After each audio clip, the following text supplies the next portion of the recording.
This is the Mountain and Prairie Podcast. I'm Ed Robertson. My guest today is Jenna Pollard.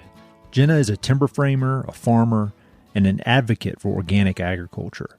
But at her core, she's a teacher. The list of Jenna's inspiring projects, causes, and interests is too extensive to summarize in just a few sentences. But to give you an overview, she hosts workshops for women in which they learn the art of timber framing and build structures as a team from the ground up. She's a team member with Worldwide Opportunities on Organic Farms, also known as WWOOF, where she helps to provide opportunities for aspiring farmers to build their careers. She's also a committed traveler, community builder, reader, and all-around inspiring human. Born and raised in South Dakota, Jenna grew up immersed in the outdoors and various outdoor adventures. After college, she went to work on an organic farm, which began her professional passion for working closely with the land, surrounded by a community of like-minded individuals. As you'll hear, she continued to follow her curiosity and has enjoyed a fulfilling and wide-ranging career. She worked as a teacher in Japan, built her own timber frame home on the South Dakota prairie, and became deeply involved in helping to develop the skills and confidence of future farmers and timber framers.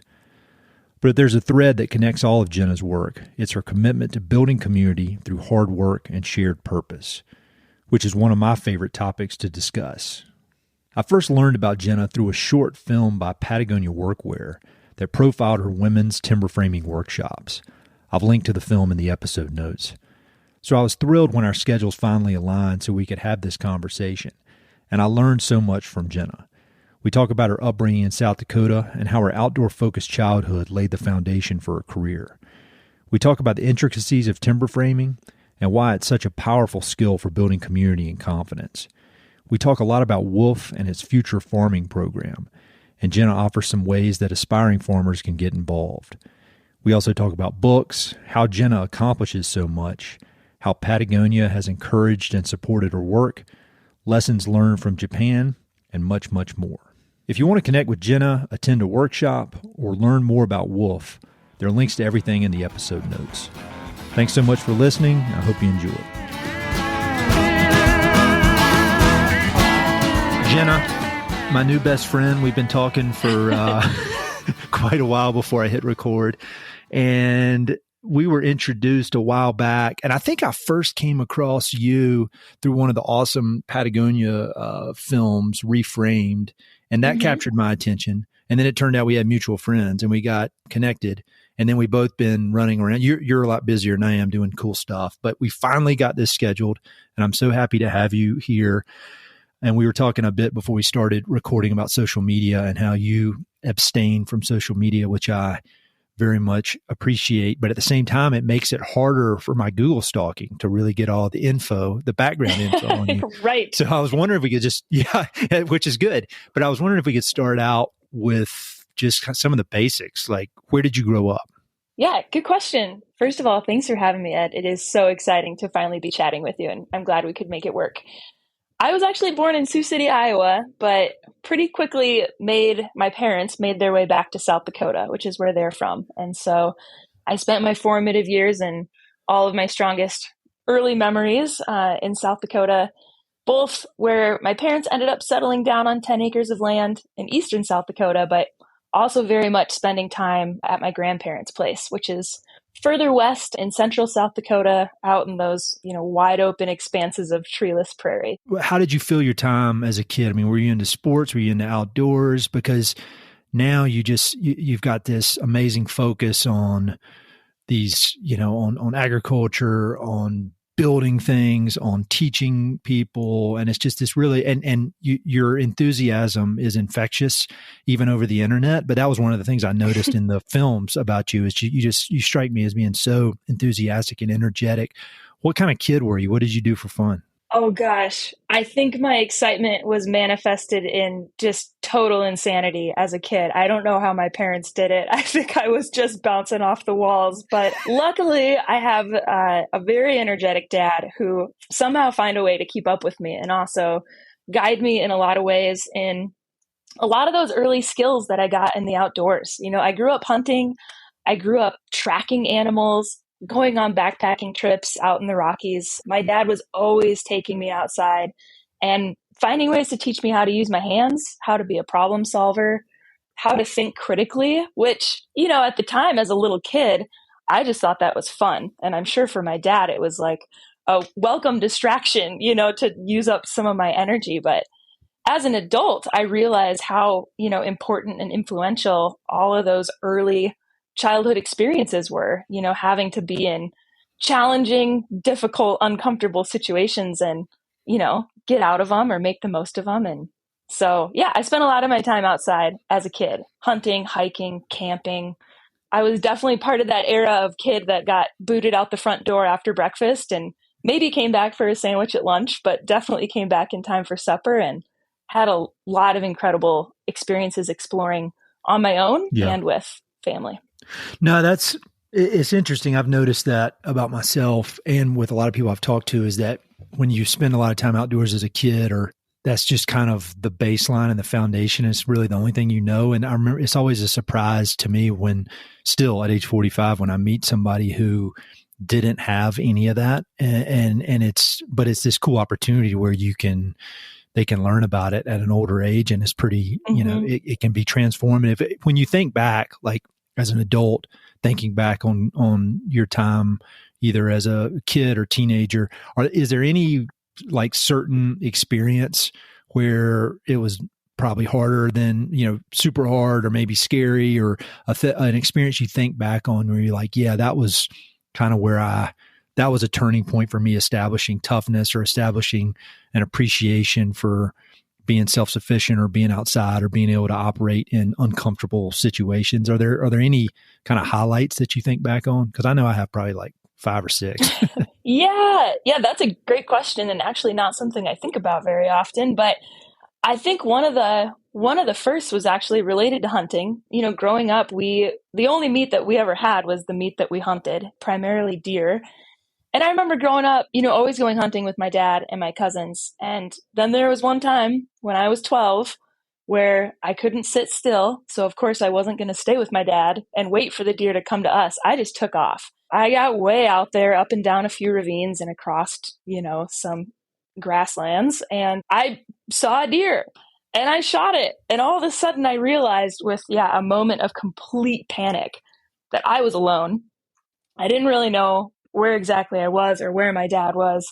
And now I had, to do something about this deer that I had just shot. And it was really a very formative experience because I ended up dealing with the whole situation on my own, dressing the deer, going back, finding my dad. And it really empowered me to think, I can do this. I've applied some of these skills that I've always relied on other people for. And so that would maybe be one of them. Yeah, for sure. Well, I love that. And then in my preparation for this interview, there was a video I saw of you, and you were talking about how it's so important. I believe you're talking about with timber framing, not to go out and practice and to do, kind of to learn individual skills, but to actually do it, to actually build a building as a way of learning. And it seems like that was an example as a kid. Like, it's not like somebody showed you how to deal with the deer. This, like, you had to figure it out. You had to actually do it. And through that doing, you learned. And I feel like that's parallels to exactly what you're teaching people now, which is pretty cool. And I could be completely off on that. And if that's the wrong assumption. Nope, you're on. You're right on.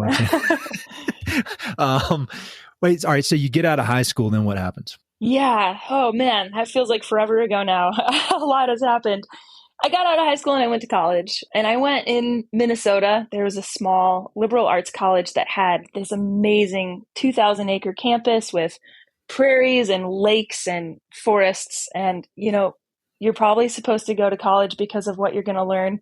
But I definitely went because of the access to outdoor spaces and knowing that I could, explore and be outside. And that was an awesome experience. But I definitely left college just aching to get back to using my hands. And so I immediately went and lived on a small organic farm in southern Minnesota right after graduating from college, and just put all of that energy, that 4 years of, sitting at a desk, into intensive small scale agriculture. And it was awesome. It was perfect. I connected with 2 of my, best friends and favorite mentors. They're living off grid, don't have running water, don't have electricity, growing all their own food. And yet, that sounds like suffering when you say it, but they were living the best life imaginable. I've never had as much fun as I had, living and working on that farm. And that's where I discovered timber framing. They timber framed all their own buildings. And so I got my hands in on helping out with building a house during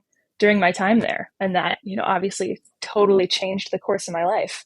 When I hear stuff like that, obviously maybe I'm just very selfish, but I always go back thinking about myself. And when I was coming out of school, I had very supportive parents.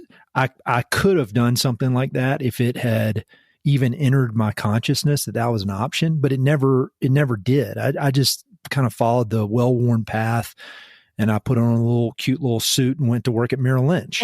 And it was awful. I mean, at the time I didn't know it was awful, but looking back, it was not what I was supposed to be doing. But can you talk about, was there ever any part of you where you thought, well, I'm going to go get some job at a big company in the city? Or I'd love to understand more about the process of kind of even knowing that's going to work at an off-grid organic farm is even an option. How did that enter your brain as a choice for post-college? Yeah, that's another really good question that I haven't spent a lot of time thinking about, but I recognize, having a lot of friends who kind of went the same path that you did, that's definitely the more common route to go. And I never once thought about that, about doing something other than exactly what I wanted to do or felt inspired to do. And I think a huge part of that is having supportive parents and coming from a place of financial security. I had a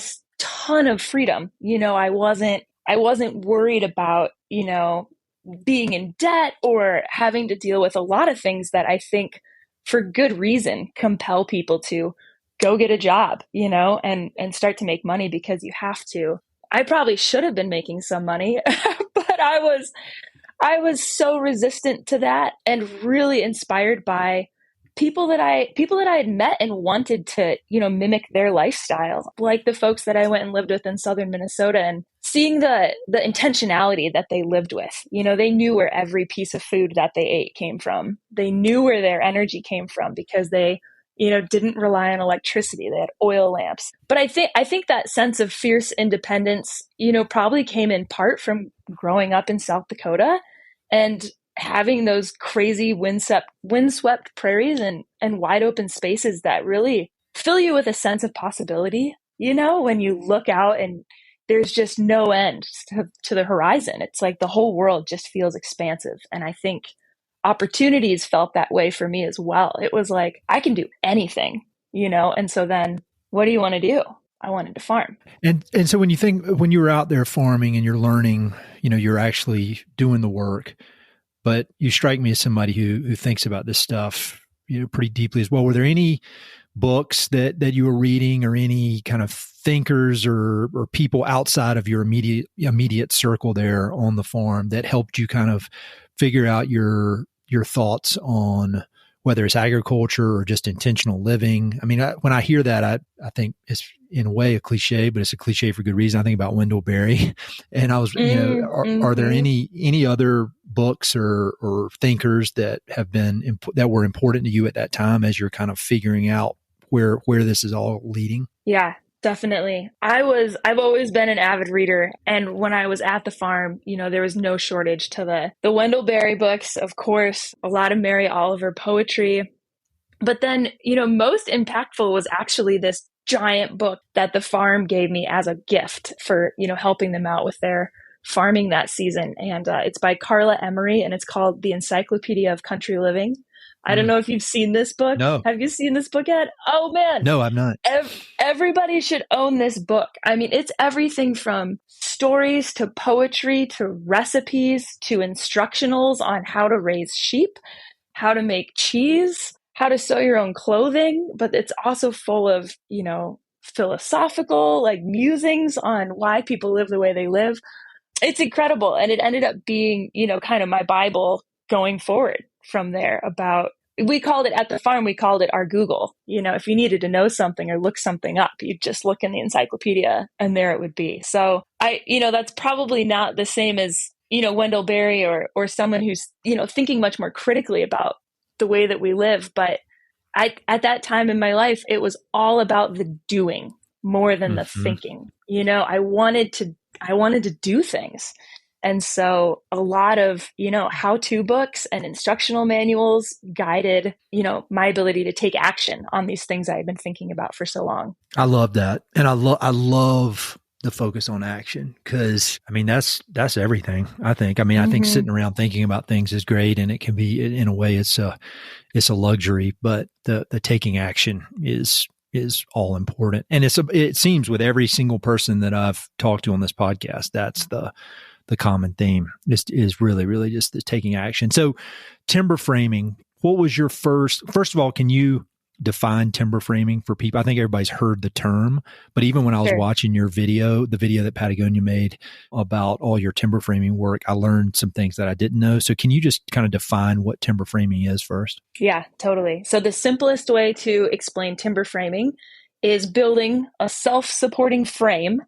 So for most people, that means a floor, walls, and a roof structure that's held together entirely by wood. And so there's no nails or screws. It's just, think Lincoln logs. It's joinery. So posts and beams that we call it tenons and mortises, but basically like puzzle pieces that come together, and then they get typically a 1-inch wooden peg that you drive through that locks those puzzle pieces together. And you end up with a structure that is resilient to all kinds of environmental forces. They're wind resistant, they're earthquake resistant, they're super strong. And with a good roof and a good foundation, they can last for, over 1,000 years. There's so many examples of these extremely old timber frame structures that are just amazing. And so why did that, it may be hard to just explain it, but why did that capture your attention? Because you're there, you're learning the farming, there's so much to learn there, but the timber framing seemed to really capture your attention and your enthusiasm. Do you remember kind of how that came together, or why that seemed to click with you and all of your interests? I've always been somebody who loves simple things. This has plagued me my whole life, is if I don't understand something, it just drives me nuts. And so with farming, I was having a great time farming, but there are a lot of variables with turning a seed into a vegetable. And it was blowing my mind. I was struggling with all the complexities, the pests, the diseases, the weather. And then here came timber framing, taking a piece of wood, drawing lines on it with a pencil, cutting those lines out and putting it together. I could understand everything about timber framing. And I was drawn to it so strongly. It was simple. It made sense. And it resulted in something so tangible, a house that you could live in. And so I think that's always been my draw to timber framing, is how simple it is. It just makes sense. And it's something that, we can have access to without having to get a crazy degree, in, I don't know. I always think about other complicated things like electricity, which I still struggle to understand. Timber framing is simple and ends in this incredibly tangible product that we all need.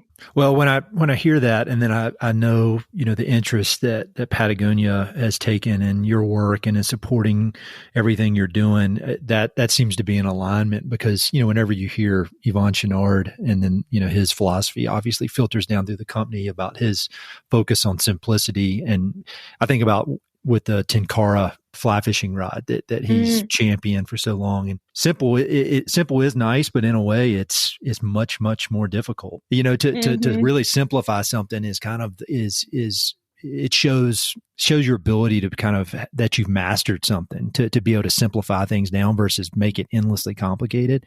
So I'm going to link the video, or reframed video, on the webpage for this episode so people can watch it. Cause you're using hand tools on a lot of these things. Is that correct? It's not like you've got a bunch of heavy machinery. I mean, it's hand tools and muscles, right? Yeah, totally. Lots of hand tools. I have the hand tools, some of them are antiques, some of them are newly manufactured, but you can do all of timber framing with hand tools. It's just the coolest thing. Also an important craft for that reason. And so when did you decide that you wanted to start teaching timber framing? Like what made you transition from being a participant and enjoying doing it on your own to, all right, this is an amazing skill that I want to teach other people about? When did that happen? Yeah, good question. I've always been an enthusiastic learner. And so if I meet somebody who I connect with and they know something that I don't know, I'm going to get them to teach it to me. That's always been kind of how I go. And so that's how I learned timber framing. And it's how I learned a variety of other things. And with timber framing specifically, I kind of got to this point where I had been mentored by a variety of people who were timber framers. I then went and built my own timber frame in South Dakota on my own and kind of broke through this learning barrier there. And after that, I realized I was on the other side. I had knowledge and experience now that other people didn't have. And I knew what it was like to be in their shoes. And it just felt like the most natural transition to want to share that then and, let other people start their learning journey so they could get to the point of, being able to build a timber frame for themselves. Talk about building building that house in South Dakota, because I've found some of that online. And what was that process like? Was it just, I imagine in the end it's super rewarding, but like most things that are super rewarding, it probably kicked your ass a little bit in the in the process. Yeah. How was it? Yeah, it was a good ass kicking for sure. But I think it was awesome though. It was so fun, taking on a project of that scale and having to do a lot of things for the first time, like put in a lumber order, rent a huge truck and trailer, haul all of these materials. And then, that was the hardest part was when you live in the prairie, where do you get a bunch of pine timbers from? We ended up driving out to the closest sawmill, which was in western South Dakota. It was like 300 miles. And we drove out there and we loaded up a bunch of timbers and brought them back. And then I didn't have, any shelter. I was just out in the grass. And so it was a wild experience. The weather totally dictated how much I got done because of course I was outside with these tools working on cutting the joinery, those puzzle pieces out of the timbers. But in the end, the biggest takeaway for me was that timber framing is all about community. I relied on somebody to fell and cut those trees into timbers. I relied on my dad to help me hook up the truck and the trailer and go get them. My neighbors were incredible. They would come over every single day. They thought I was completely insane, but they were there to support me. I'd get Bud Light and cookies and steak and chips and people just stopping by to say, hey, how can I help? It was totally amazing to see my neighbors and my family come together to support me, and not really necessarily thinking what I was doing was a good idea, but being interested and curious and wanting to help me make it happen. Have you read the book Tribe by Sebastian Junger? No, but I'm going to write it down. Oh, you'll love it because he's talking about, and people who listen to this podcast a lot are probably so sick of me talking about that book, but one of the top three books, I'd say most important books that I've read, and it's only like 150 pages, but he's talking about humans and how he has his kind of thesis is that we need purpose and we need community to thrive as a species. And that he talks a lot about veterans and how people go to over these war-torn regions and see awful things. And then they come home and then they get depressed. And it's because they're alone and they're probably, they're out of the military, maybe working some job that's not all that rewarding. And so they're alone, they don't have community, and they really don't have a purpose. Whereas even in Afghanistan, they had community and they had a purpose of protecting each other. And I feel like that's really changed my thinking on a lot of things. But when I hear what you're doing, you have this purpose of building this, structure, and then community is required to do it. So it just seems like it's almost you're tapping into a part of the human experience that is really mandatory in order to live a rewarding life. I don't know. I mean, it's really inspiring. So tell me about your current work, not to jump too far ahead, but your current work teaching particularly women how to be timber framers. How did that come about for that specific focus? Good question. I love how you keep telling me, you say my questions are so good because it's making, I don't think, every time I ask a question, I kind of wince. Like if you could see me right now, I wince because I'm like, that's a dumb question, but thank you for making me feel better. No, I love these questions. I talk to people about timber framing a lot, especially in my classes, but also outside of my classes, just people who are curious and want to know more. And I always end up bringing up certain things because I want to talk about them, but people don't always ask the leading questions to get there. And you're asking all these questions that I'm, inside I'm going, yeah, Ed, I really want to talk about that. Like, thanks for asking. So I mean it anyway when I say good question. But in regards to the women's courses, this was actually in big part started because of my friendship with Will Steger, who, if you live in Minnesota, you probably know who Will Steger is. He's a famous expeditioner who has been polar explorer. He's been to the North Pole. He crossed Antarctica with a group of 7 people representing 7 continents, super active with climate change and policy. I could talk about Will Steger for a long time, but the most impactful thing that has happened in my teaching career has been being friends with him. He has a homestead in northern Minnesota, and he's super committed to education and education in the trades.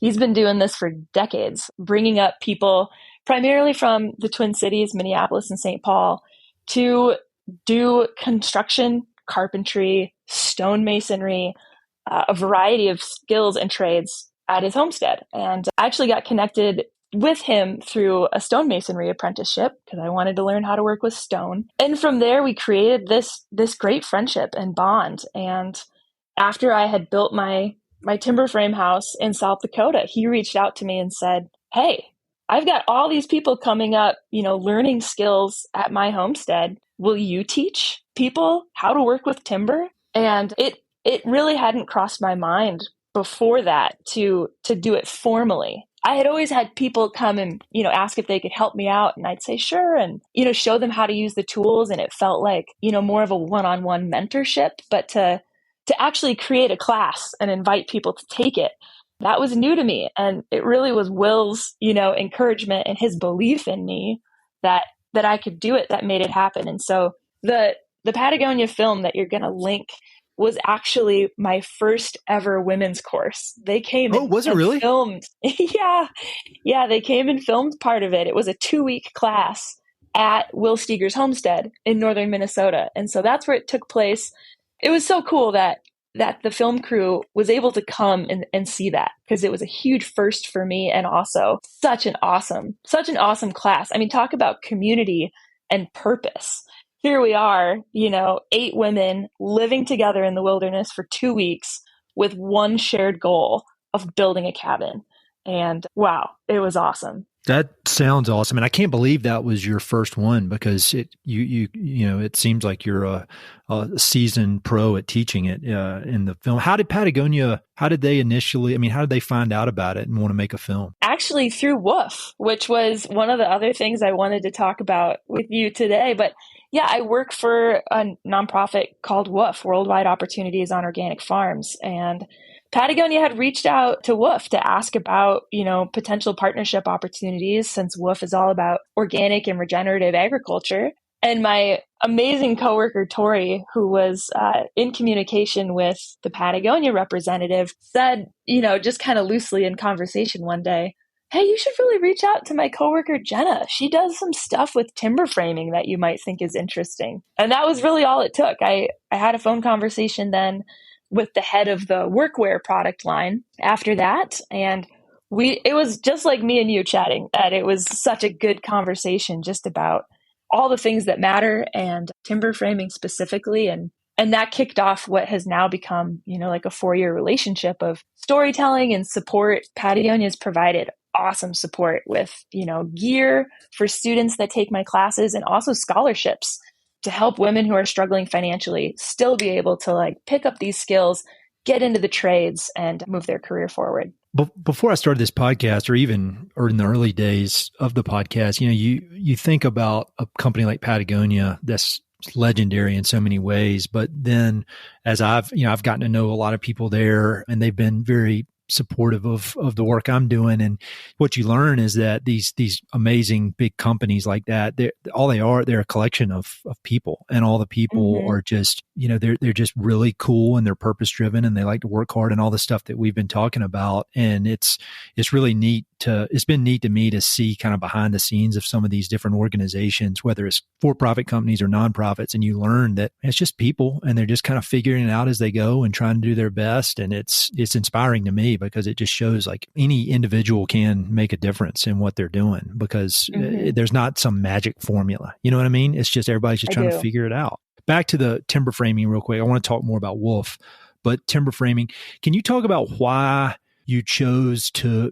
focus not exclusively, but spend a lot of your time focused on women? Because there was some quote, I think it was in the film, or I saw it written somewhere, that women make up less than 5% of U.S. carpenters by trade. And so I'd love to hear more about this, the focus on women. Yeah, definitely. Well, first of all, that is the quote, or the stat that is on the Patagonia website. And yeah, it's mind-blowing, isn't it? Yeah, it is. I mean, that's crazy. Such a small number of women in the trades, and yet so many women that want to be in the trades. And I've worked off and on through friends and through projects with women who are carpenters or are stonemasons. And it's been a big struggle for a lot of them to, first of all, get in, get their foot in the door, get the skills that they need to move their career forward. And then, and oftentimes like to be respected and taken seriously for the work that they're doing. And not everyone has had that experience. Certainly a lot of people are very happily, working in the trades and having a great time. But I feel like there is definitely still this disconnect for women who want to work in the trades, work with their hands, and like don't really know how to get started. There's not a lot of obvious avenues for how to do that, or even a lot of support for how to start that process. And so that was one of my big reasons for wanting to teach classes for women. Obviously, I have, a lot of female students come to my classes that aren't just for women, but there's something really special and really amazing about being on a work site or on a job site where it's only women. It's incredible to see kind of the energy shift that happens. A lot of times a student she'll just relax. There's not this fear of making a mistake, or making a mistake in front of somebody who might, judge them or think, oh, she's a woman, maybe she's just not capable of doing this. And that's a lot of times just what's in our heads, but what's in our heads can be the biggest barrier to learning. And so I've found that in these women's courses, when it's just women learning and teaching together, those internal conversations kind of fade off into the background, and people can really focus on what they're learning, feel comfortable, and it's great for that reason. When you think about success stories, I mean, I'm sure you've got tons and tons and tons, but do any specific success stories of people who've attended these courses come to mind? I mean, obviously you don't have to say names or anything, but does anything, can you share some successes that you've had? Oh gosh. Yeah, definitely. I can think of two. One, my good friends now, but who I had never met before they came to the class, came and took a class here in northern Minnesota. And they'd not timber framed before, but they had a very specific goal. They're a couple, they have a farm in Michigan, and they wanted to build a new structure, and they were committed to learning how to timber frame to do it. And that class happened a year and a half ago, and I just got a text from them last week with a photo of the finished frame. Just this beautiful, beautiful little timber frame sitting in their, hardwood forest in Michigan. And whoa, my heart was like exploding with joy for them, that they had taken this class, gone through all of the work that it takes to, make mistakes and learn how to do something on your own, and had put up their own structure. And the photo, I should say, is of the structure covered in people. I mean, it was all of their neighbors and friends that had to come to put that together. And so again, like what a cool, building community for them, and also, now creating this space that they can host more folks on their farm. And then the second story is about actually a woman from Germany who she flew over this past June and took a women's course that I taught on my partner's farm. And, I was totally blown away that somebody from Germany was coming to take a timber framing class in the US because, of course, Germany has a way longer history of timber framing than the United States does. But she showed up and I asked her, why are you here? I'm so happy you're here, but, why are you here? And she said that, she grew up with timber framing. Her dad and her brother run a timber framing company together in Germany. And she knew that it's what she wanted to do, but she knew she didn't want to learn from her dad and brother, which I think we can all understand a little bit how difficult it can be to learn something new sometimes from a parent or a sibling. And so she started Googling, timber framing courses in Europe, not just in Germany, but anywhere in Europe, specifically ones that had a woman as an instructor and a mentor. And she couldn't find any. Oh, and wow. So, yeah.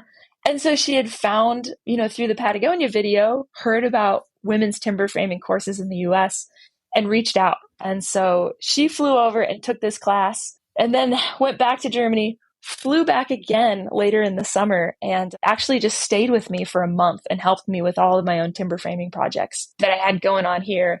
And she's now making a career shift back in Germany. She's connected with a woman that she did find who is timber framing. She's not teaching timber framing, but she's running a timber framing business and is trying to get her own feet, underneath of her in her career of timber framing so that she can, she'll be a fourth generation timber framer in her family, but she needed to go her own route to get there. That's really cool.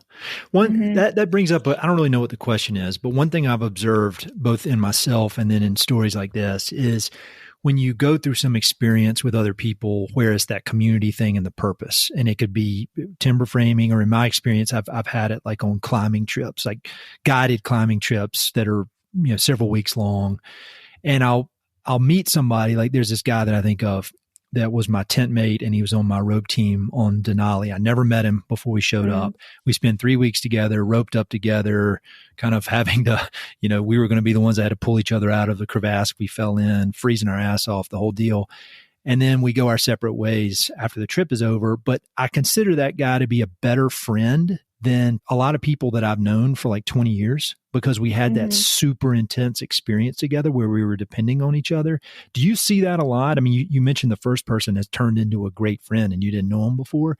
Do you see that amongst, I mean, in your own experience, but then among the participants of people forming abnormally strong friendships for a relatively short period of time? Oh, absolutely. Yeah. And I've had that conversation with a lot of people who have taken my classes as well. I mean, you can be going out to eat, playing cards, and going to the bar for years with somebody. And you can spend a week chiseling alongside somebody else and then, have their back as you're lifting a big, heavy timber up in the air and build that trust, of they're not going to drop this on me, Yeah, it's those authentic experiences and those tangible results, or, manifesting something that's real, that has that power to bring people together so fast. Yeah. I mean, even in a 1 or 2 week class, people become fast friends because you're building trust and you're doing something real. I think that's my biggest takeaway, is those relationships built on, action and real action together, working together, those are unbreakable bonds. And then one more question about the timber framing. It sounds like it's a mix of people that are really committed to doing this for their career or being very, very serious about it. Do you ever have people that are just interested in learning it, and they may have a different kind of career, but it's the kind of thing where there are life lessons and lessons just about how to live that can come from these timber framing workshops, even if you don't plan to devote 50 hours a week to timber framing? What's the mix of students as far as their goals for what they're trying to take from the program? It's all over the place. I never know exactly why somebody might be taking the course. That's the first thing we do when we introduce ourselves on, the day one of a class is, why are you here? And what are you hoping to gain from this experience? And it's all over the board. Sometimes there's somebody who's been a carpenter for a decade, but they want to pick up this additional skill set, to, just advance their career or just make another thing that they can offer to clients as, a skill that they have. There's people who are there because they just need to spend a week with a group of women. It maybe wouldn't even matter if they were timber framing, but they're looking for that kind of bonding experience. And then there's other people who want to build their own little cabin in the woods, or they want to build a sauna and they want to, gain enough skills to be able to pursue that dream. And then I think there's some people that aren't quite sure why they're there. Maybe they just thought it sounded cool and that was enough to get them to want to have the experience. And sometimes that's the best, because if you go into an experience excited and engaged, but not committed to what you're going to get out of it, you're open to all the possibilities. And I think everybody gets something out of it, but it's definitely different for everyone. And so on top of everything you're doing with timber framing, you're still very, very involved in the organic farming. And so you mentioned this earlier, but WWOOF, Worldwide Opportunities on Organic Farms. Talk about that organization, because again, every time or most of the time that I talk with all these cool people on the podcast, I learn all this stuff. Like, I'd never heard of this organization, and there's no reason why I should have known about this organization, because it's so in the wheelhouse of things I'm interested in. And there's so many, it's making such a huge impact.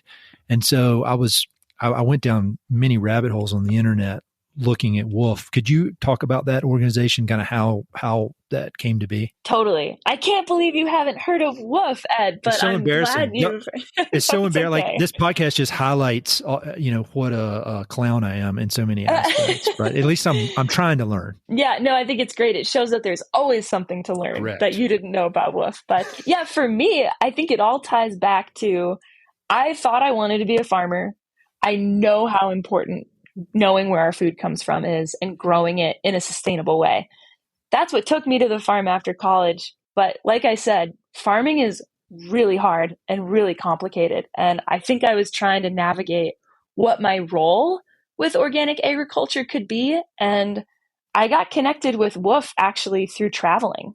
A lot of people use WWOOF as a way to stay on a farm while you're traveling, whether it's in the US or around the world, and get to help a farmer out. So, you're not making a commitment necessarily to being a farmer, but you're making a commitment to the movement of organic and regenerative agriculture by helping other farmers out. And so I kind of got roped into WWOOF through, like I said, through travel and those experiences. And then I ended up working for WWOOF. I started 5 years ago, and that, oh man, this has just been amazing. It's in the wheelhouse of education. WWOOF is all about educating people on where their food comes from, how to grow food organically, how to homestead, how to live a more sustainable life. And so being an employee with the organization has allowed me to kind of expand my reach by helping bring people together to pick up these skills, to further their own knowledge, and to live a more intentional life in that regard.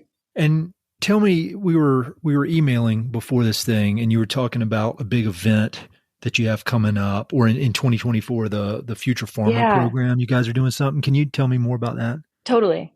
Yeah. So maybe if people aren't familiar with WWOOF, like you or Ed, I can just say that woofusa.org is the homepage for WWOOF USA, which is the organization I work for. And it's a great way to learn more about organic farming and get connected with farms. And so that's kind of the premise of what WWOOF does, is it connects farmers with people who want to learn about farming. But in addition, we've started this program. It's in its 4th year now, called the Future Farmer Program, which is what I was telling you about. And it's so cool. It's a more direct impact and more direct support for people who are committed to becoming farmers. So, people who know how important it is and are willing to make that their career path. WWOOF is collaborating with Patagonia, with another organization called MESA, to educate and provide financial support for people who are committed to becoming a farmer. And so, we're going to be announcing more in February, but the program as it stands is going to happen in the summer of 2024. And we're going to pay 40 people a stipend to go spend a month or two on an organic farm and connect with a mentor, get that hands-on farming experience. And then through the other organization, MESA, they're actually going to get a formal education in agroecology. And so they'll wrap the program up with, a lot more hands-on learning experience on a farm and also a certificate in agroecology. So it's a cool program. We've been running it for 4 years, and we've had over 86 people leave the program, further along on their career to becoming farmers. And we're super stoked for next summer as well. So is there, this will all come out in February, I guess, but is there, like, what are you looking for? And because I imagine there's a lot of people that would like to be involved in that. Like, who is an ideal candidate for this? Yeah, the ideal candidate for the Future Farmer program is somebody who has at least a little bit of experience with farming, even if it's just visiting some farms or, going to your local farmers market, but somebody who has had enough experience that they know, this is the route they want to take. They want to be a farmer. They're committed to going into that career. And as is the case for a lot of emerging farmers, probably running into some barriers. Access to land is really challenging. Getting financial support for, gaining skills, getting the farm equipment and farm tools needed to start farming. That's what this program is intended to do. It's intended to kind of give a boost and a lift to people who are probably wanting to start farming, but experiencing some challenges with taking those first steps. Man, that sounds like a wonderful opportunity. I'm not sure if you're familiar with the Quivira Coalition. No. But you need to look them up. Vera. How do you spell that? Quivira. Quivira Coalition, and it mostly in the Western U.S., but they do a similar thing with ranches, with regenerative ranches, and they have a apprentice program where they'll place people who have very, very limited experience in ranching but want to get into it. They place them on a ranch where they learn and they're mentored, and it's really just, and then these folks go on to manage ranches all over the place. But there's something about that mentorship and that one-on-one teaching and really getting deep into the operations. Like, it's pretty powerful stuff. And I feel like that's what I thought of when I came across WWOOF. And so that's for people looking. There'll be links in the episode notes, but it's WWOOF. Do you how do you do all this stuff? Like, I feel like, do you sleep? I do drink coffee and I do sleep. But yeah, no, sometimes I get a little overwhelmed for sure. But it's that reminder of how important it is to rely on your community. I'm definitely not doing any of this alone. I have a huge network of natural builders and timber framers that I'm calling on all the time to help me out. And same with WWOOF. I work with an incredible team who we've got each other's backs. It's incredible. I wouldn't be able to, do any of this without all of the support and amazing people who are, just as committed. It just seems like folks who are committed to, making an impact, whether it's through farming or through education or helping people, manifest their dream of building something. We have a good support network out there, which I'm really appreciative for. This might be random, and if I'm completely off, I'll cut it out. But when I was doing my research, and since you're not on social media, I couldn't find much, but I think I found evidence that you were a teacher in Japan for like a year and a half. Is that correct? Yeah, totally. Aha. That was like a decade ago. Yeah, well, I found that, and I thought and I was like, this is really interesting. Could you just talk about that experience? Because I think the combination of being an English teacher and then living in a completely different culture for that long, I think it was like a year and 3 months or something like that, if my sleuthing was correct. But good sleuthing. Yeah, I promise I'm not a weirdo. I'm just very thorough in my research. But I was wondering if you could talk a bit about that experience of living internationally and teaching and how that affected your outlook and your approach. Because as we were saying before we started recording, I lived in Costa Rica for a year and I was 31 when I did it. And it was one of the most formative experiences of my life, getting out of the U.S. and having to, looking at the U.S. from the outside in and being immersed in a different culture that's not that different, compared to the U.S., but it is different. Tell me about being in Japan. Being in Japan was completely different from being in the US. It was, wow, I was 24 when I went and spent, a little over a year there teaching English and living in a tiny town. I think it was 3,000 people living in Kawamoto, which is this little village alongside the river. There was one other person who didn't grow up in the town who was living there. So it was a deep dive into rural Japanese culture. And I don't think any experience could have been more perfectly timed for what I needed at that point in my life. I was 24. I was feeling super idealistic, like my vision of the world is, the way that things should be. And I needed an experience like that to really kind of shake me awake. Seeing a completely different culture like I experienced there was incredible. There were a lot of people in that community still living totally self-reliantly. I mean, growing all their own food, raising some animals, building a lot of timber frame building in Japan. And yeah, I learned how to speak the language. I learned how to adapt to a totally different way of being, which I think that was really important for me as well, in that kind of getting shaken, out of this tunnel I had gotten myself into, which is, we think we know a lot, especially when we're in our 20s, especially I did. But the reality is that there are people on this very same planet, in our very same global community, who live a completely different way and think in a completely different way. And that kind of, world expanding, perception expanding experience really helped me, I think, just be more open-minded. It's hard to, I shouldn't say it's hard to surprise me, but I feel like, especially after living in Japan and then connecting with so many different farmers through WWOOF, I don't expect that anything is going to be a certain way anymore. Yeah, I feel like it really just kind of blew, in my experience, and it's not Japan, but it was out of the country. It just blew up this idea that I know everything, or that I've got all the answers. It's just, if anything, it just makes you more humble and curious, or I think ideally it would. That's what it did for me. It sounds like that's what it did for you. And I've got 2 little girls, and that's one of the number one things I really, really am going to, it's probably one of the only things I'll demand that they do is, as soon as possible, get out of this country and spend some time immersed in a different culture, because it's just invaluable. It's invaluable. One other question, or one of several more questions. When people hear your story and you see video, see the film, and just see all this cool stuff that you've been doing, and you're working so hard, and you're focused on community purpose. I mean, had there ever been any times where you have questioned your path, been, oh shit, have I made a mistake here, or do I need to go and pack it up and move to the city and get a real job?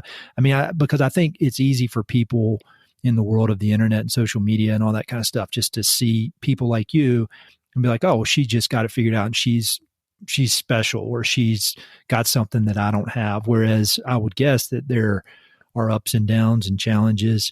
And so have there ever been any moments where you kind of question all of this? Maybe not to the point where you thought you would quit, but just kind of some instructive, challenging times that you could share? I was actually thinking about that before our conversation, Ed, because I'm listening to your other interviews, and I'm thinking, oh man, these people are so awesome. How do they do it? How are they so consistently amazing? And, I paused for a moment and reflected and thought, I think that's what people think when they see that video that Patagonia made. They're like, wow, she's really doing so many cool things. And the reality is that we're all human, and there's always questioning and wondering and making mistakes. And I don't think I've ever necessarily questioned, my path in regards to timber framing or education or farming. But there's definitely times where I've thought, am I really doing my best to make the world a better place? A lot of times my choices feel selfish, and it's like, am I just trying to be more comfortable and have more fun? And, should I think harder about what I'm doing? And then just the realization that we're all human, and we are all doing our best. And I think that's what I take away from, listening to these other interviews or feeling inspired by other stories that I hear, is that we want to put our best foot forward and, tell our best story. I think that's really important for inspiring other people, but never feeling that anybody's perfect, and that it is okay to make mistakes and have an off day and, Yeah. you know, Yeah.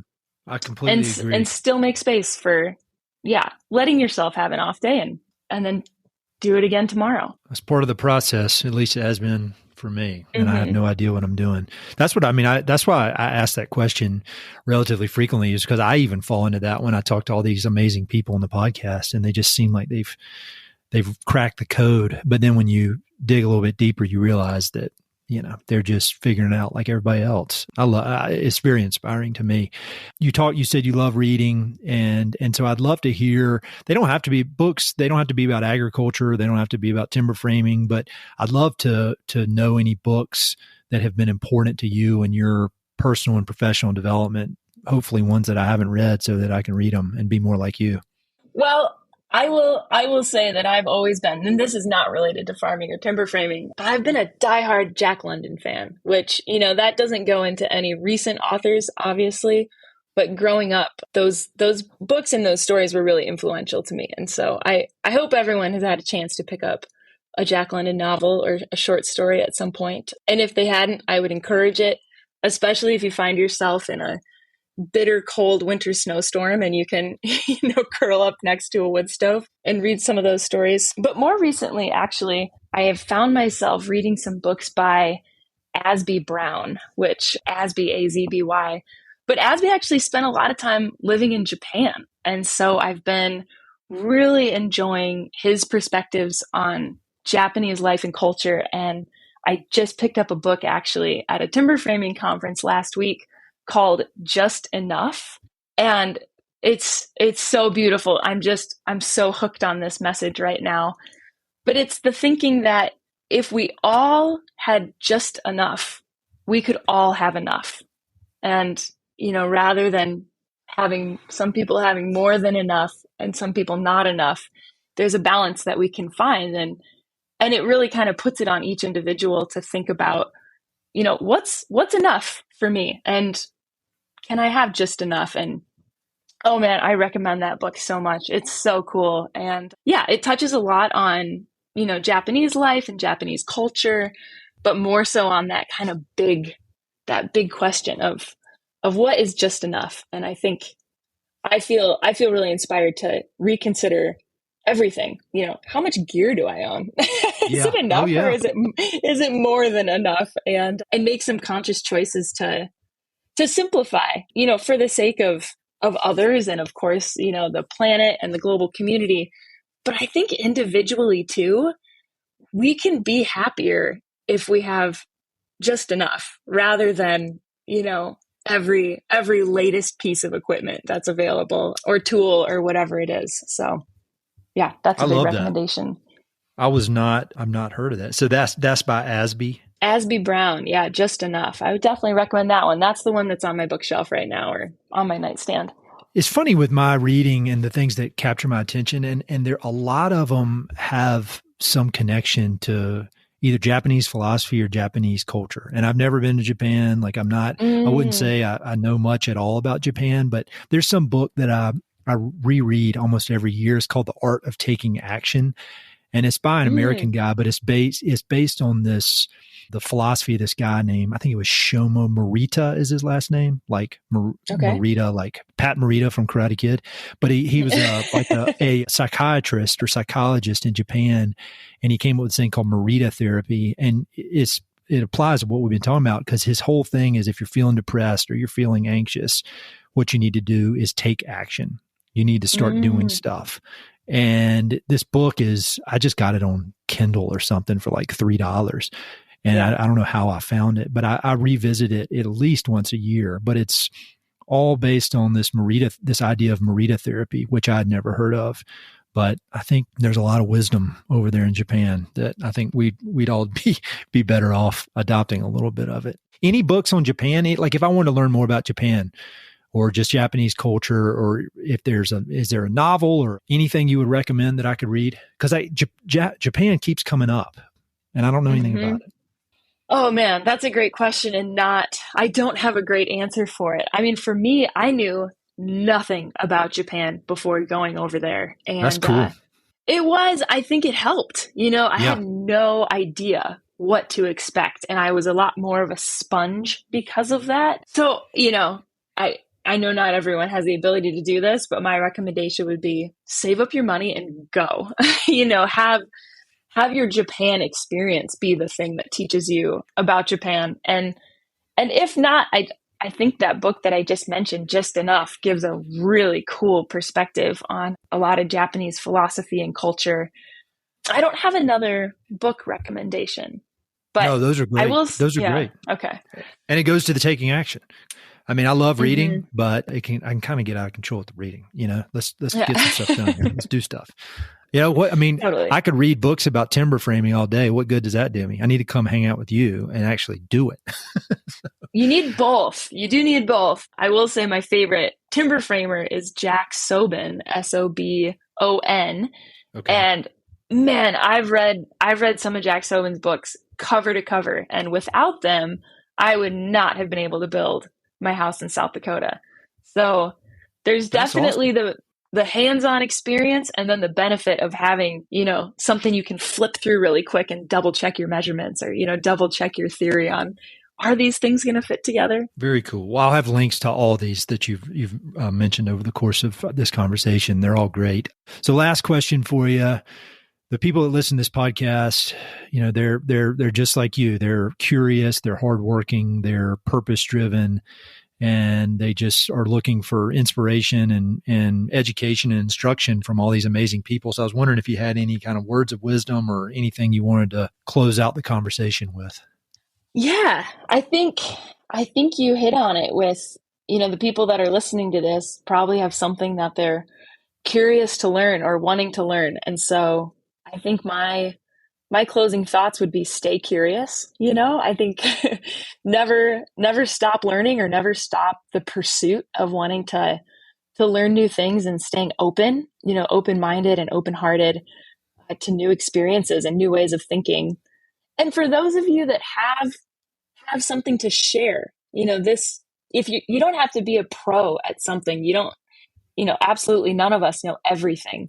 But if you have some knowledge or some experience, share it with other people. Knowledge is meant to be shared. It's not meant to be, hidden or kept private. And I think the world is consistently being made a better place by people sharing what they know with others. And so I would say, share it, whether you become a teacher or just, help your neighbor with a project because you know how to do something that they don't know how to do. That's incredibly valuable for, building our connections with each other and making the world a better place every day. Jenna, you're awesome. This was so fun, and I'm so glad we finally made it happen. Really, just you're living this amazing life, and you're sharing it with other people, and you're teaching, and it's so inspiring. And I just feel so fortunate to get to talk to you and all these other amazing people that are doing this stuff. But thank you so much. We need to hang out in person one of these days. And I hope you have a little bit of downtime before you start cranking again. But this is really, really keep up the great work. Thanks, Ed. It was awesome talking to you. And I look forward to meeting up in person someday for sure. Hey, it's Ed again. Thanks so much for listening to the podcast. I know your time is valuable, so it means the world that you spend it listening. If you want to support the podcast and help it to continue to spread and grow, there are a few ways you can help. Number one, pass it along to a friend or share it on social media. Word of mouth recommendations are the most powerful way for ideas to spread, so I'd love it if you could share the podcast with a few pals who might enjoy it. Number two, you can go to Apple Podcasts and give it a 5-star review. Good reviews encourage the Apple overlords to suggest the podcast to others. So there's a link in the notes if you'd be so kind as to give it 5 stars. Number 3, you can support the podcast financially via Patreon, and there are exclusive benefits for those who do, including a monthly behind-the-scenes newsletter, Mountain and Prairie stickers, live and recorded video chats with podcast guests, and much more. Number 4, I've also got 2 emails that I send out. The first is my weekly email called Good News from the American West, which I send out every Wednesday. It's only positive news, something we can all use a little more of these days. And my other email is my bi-monthly book recommendations email. One email every other month with 5, 6, 7, or 8 books that I've recently read and highly recommend. The thousands of people on both of these lists will vouch for me. No spam or other funny business. And number 5, finally, check out my online store for Mountain and Prairie stickers, shirts, and coffee mugs. I've got some really cool designs from Western artists with more on the way. So head to mountainandprairie.com/shop to check it all out. I'd love to connect with you. I'm on Instagram and LinkedIn, so look me up on either of those platforms by my name or through the links on my website. All right, that's it. Thanks so much for your support.